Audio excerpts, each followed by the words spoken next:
जिनके कारण आज ये हॉल भी छोटा पड़ गया और आपके जोश के कारण अभी पूरे देश भर में कार्यक्रम सफल होंगे।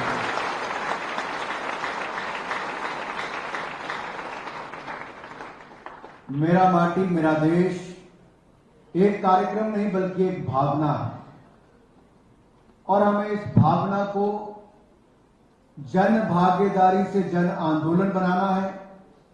भारत में एकता और एकजुटता के भाव को सुदृढ़ करना है और नागरिकों में कर्तव्य पालन के भाव को और बढ़ाते हुए विकसित भारत का निर्माण करना है और उसके लिए अमृत कलश यात्रा की शुरुआत करने के लिए और मेरा माटी मेरा देश प्रोग्राम को लॉन्च करने के लिए हम सब के बीच में कोई और नहीं, भारत माता के महान सपूत श्री अमित शाह जी आए हैं।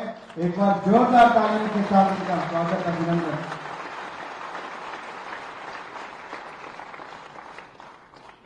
भाइयों बहनों, मेरा माटी मेरा देश ये प्रधानमंत्री नरेंद्र मोदी जी की सोच कल्पना आजादी का अमृत महोत्सव कार्यक्रम जिन्होंने 12 मई 2021 को लॉन्च किया था और पूरे देश भर में आजादी के अमृत महोत्सव को मनाने के लिए अगर नेशनल इंप्लीमेंटेशन कमेटी का गठन किया तो उसका अध्यक्ष भी किसी और को नहीं, माननीय अमित भाई शाह जी को बनाया और पिछले 2 वर्षों में 2 लाख से ज्यादा कार्यक्रम पूरे देश भर में हुए। करोड़ों भारतवासियों ने आजादी के अमृत महोत्सव को पूरे धूमधाम से मनाया और अब जब हम इस कार्यक्रम के समापन की ओर चले हैं तो प्रधानमंत्री जी ने एक नया कार्यक्रम जो उनकी सोच है कि मिट्टी से जुड़े रहना, भारत की युवा शक्ति को इसके साथ जोड़ना है, नए भारत का निर्माण करना है और नए युग की शुरुआत करने के लिए इस कार्यक्रम के माध्यम से स्वतंत्रता संग्राम के गुमनाम नायकों को और शहीदों को याद करना है। उन्होंने देश के लिए बलिदान दिया था, आप सबको देश के लिए योगदान देना है और विकसित भारत का निर्माण करना है। और ये मेरा माटी मेरा देश जिसका विजन माननीय प्रधानमंत्री जी ने मन की बात कार्यक्रम के माध्यम से भी साझा किया था, सकारात्मकता, देशभक्ति, स्वतंत्रता सेनानी और शहीदों के प्रति कृतज्ञता के अपने उत्सव का ये माहौल देश की युवा आबादी के प्रति और युवा आबादी को अमृतकाल के दौरान युवा शक्ति को भारत को एक जगत गुरु बनाने की दिशा में इंडिया एट 2047 एक विकसित भारत बनाने की दिशा में उन्होंने 5 प्रण भी आपको दिए। हमें उन 5 प्रण की शपथ लेके इस नए भारत को नई ऊंचाइयों पर लेकर जाना है। मित्रों, जब मैं कहता हूं कि मिट्टी से जुड़े रहने की बात, नेता तो इस देश में बहुत आए, बहुत बड़े पदों पर भी रहे, लेकिन हमारे महान विभूतियों को याद नहीं कर पाए। वो एक परिवार तक ही अपनी सोच को सीमित रखकर चले गए। लेकिन प्रधानमंत्री नरेंद्र मोदी जी चाहे गुजरात के मुख्यमंत्री थे या देश के प्रधानमंत्री बने, उन्होंने सदा देश के उन वीरों को याद किया जिन्होंने बहुत बड़ा योगदान देश के प्रति किया। और ऐसे ही हमारे श्याम जी कृष्ण वर्मा की अगर मैं बात करूं, इंडिया हाउस उन्होंने लंदन में बनाया था। भारतीयों को बहुत कुछ योगदान उनका आजादी की स्वतंत्रता संग्राम के समय उनका रहा, लेकिन 73 वर्ष लग गए उनकी अस्थियों को वापस लाने का। वो काम भी कोई करवा कर दिखा पाया तो नरेंद्र मोदी जी ने करके दिखाया और उनके ही गांव मांडवी में इंडिया हाउस भी बना दिया। ये प्रधानमंत्री मोदी जी ने किया। लोक पुरुष सरदार वल्लभ भाई पटेल कौन नहीं, उनको जानता है। भारत के 550 से ज्यादा रियासतों को एकजुट करने का कार्य अगर कोई करके दिखा पाया तो लोक पुरुष सरदार वल्लभ भाई पटेल करवा पाया। लेकिन उनको भी जो मान सम्मान दुनिया की सबसे बड़ी प्रतिमा अगर कहीं बनी तो भारत के गुजरात में केवड़िया में बनाने का काम भी प्रधानमंत्री नरेंद्र मोदी जी के करते हैं। एक राज्य रह गया था जहां पर 370-35 से लगी रही, वो जख्म वो नासूर वहां पर थे, लेकिन जख्मों पर मरहम लगाकर और कश्मीर को पथराव आतंक की घटनाओं से बाहर निकालकर सही मायने में स्वर्ग बनाने की दिशा में किसी ने काम किया तो मोदी जी के नेतृत्व में अमित भाई शाह ने 370 पैंतीसे को सजा के साथ कर। हमारे सेना के वीरों ने कहा था, खंड खंड हो जाऊंगा, अखंड भारत मेरा बना रहे। खंड खंड हो गए, जीवन अपना देश के लिए समर्पित कर दिया, वापस मिट्टी में मिल गए, लेकिन उनके लिए स्मारक भी कोई नहीं बना पाया।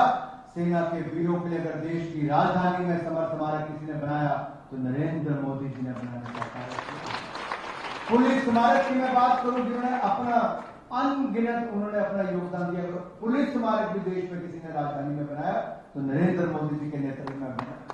मित्रों, यही नहीं, परमवीर चक्र विजेता, मैं तो हिमाचल प्रदेश से आता हूं, पहला परमवीर चक्र विजेता भी और 21वां भी हिमाचल प्रदेश से ही हुआ। यानी कि छोटा सा राज्य 4 परमवीर चक्र विजेता हुए।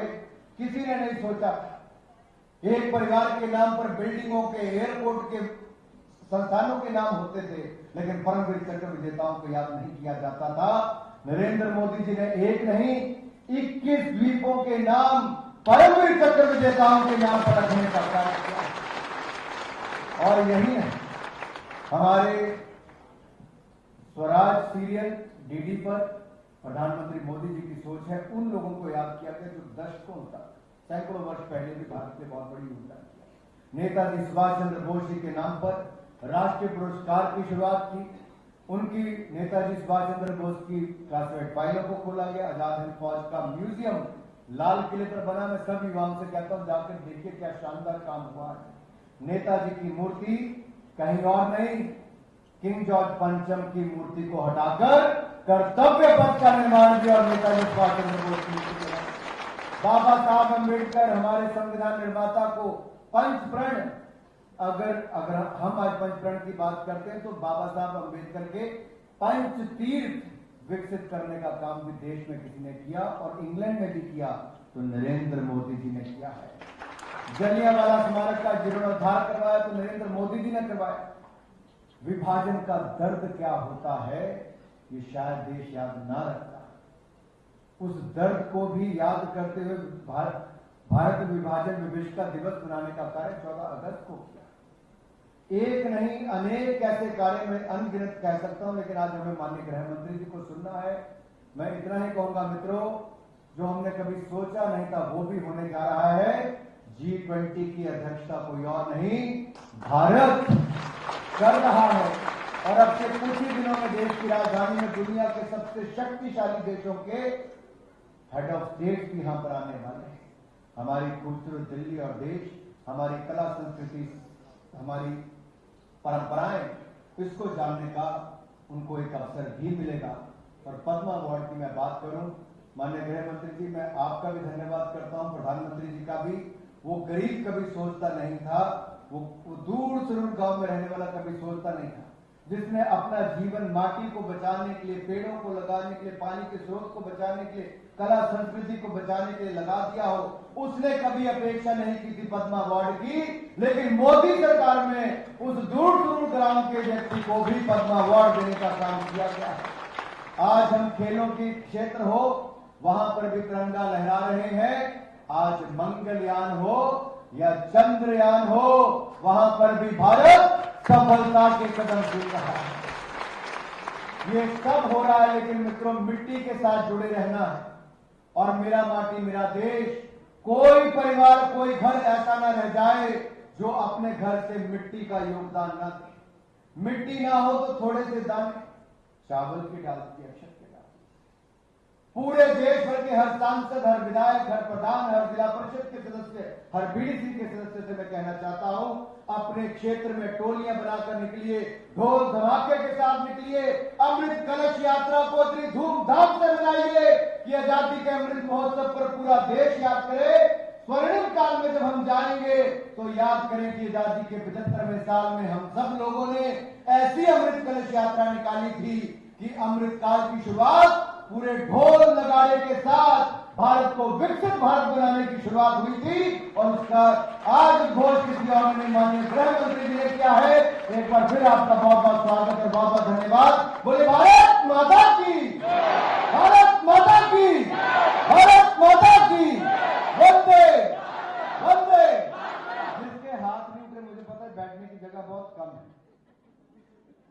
कुर्सियां भी खत्म होगी, आपको जमीन पर बैठना पड़ रहा है, पर यही युवाओं का जोश है। आपने कहा जाएंगे नहीं, गृह मंत्री जी से मिलकर जाएंगे। सर, यही देश का भविष्य है, जो देश की माटी के लिए और देश के लिए मर मिटने के लिए तैयार है। तो बोले भारत माता की।